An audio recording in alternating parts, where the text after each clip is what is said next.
సమాజం సిగ్గుతో తలదించుకునే సంఘటన జరిగింది. దళిత యువకుడిపై అగ్రవర్ణ వ్యక్తుల దాడి.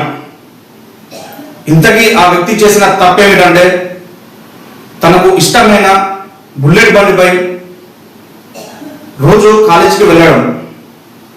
ఇది నచ్చని అక్కడి అగ్రవర్ణంలోని కొందరు వ్యక్తులు అతనిని అడ్డగించి మా ముందు బండి నడిపే స్థాయి నీకు ఉందా అని దుర్భాషలాడి నిర్దాక్షిణ్యంగా అతడి 2 చేతులను నరికివేయడం జరిగింది. ప్రస్తుతం ఆ యువకుడు ఆసుపత్రిలో చికిత్స పొందుతున్నాడు. వైద్యులు శస్త్రచికిత్స ద్వారా తన 2 చేతులను పూర్వస్థితికి తెచ్చే ప్రయత్నం చేస్తున్నారు.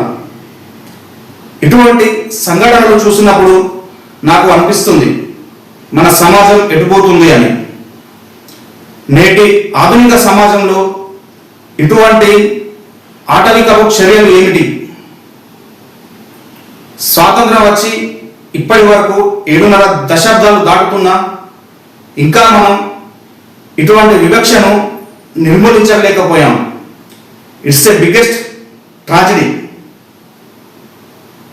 ఈ రకమైన కుల వివక్ష, వర్ణ వివక్ష, అన్టచబిలిటీ మొదలైన సాంఘిక దురాచారాలను గురించి, వాటి నిర్మూలన గురించి, ఇందులో మనవంతు పాత్ర గురించి నా యొక్క సుదీర్ఘ విశ్లేషణ, వివరణ నా తదుపరి వీడియోలో మీకు తెలియజేస్తాను.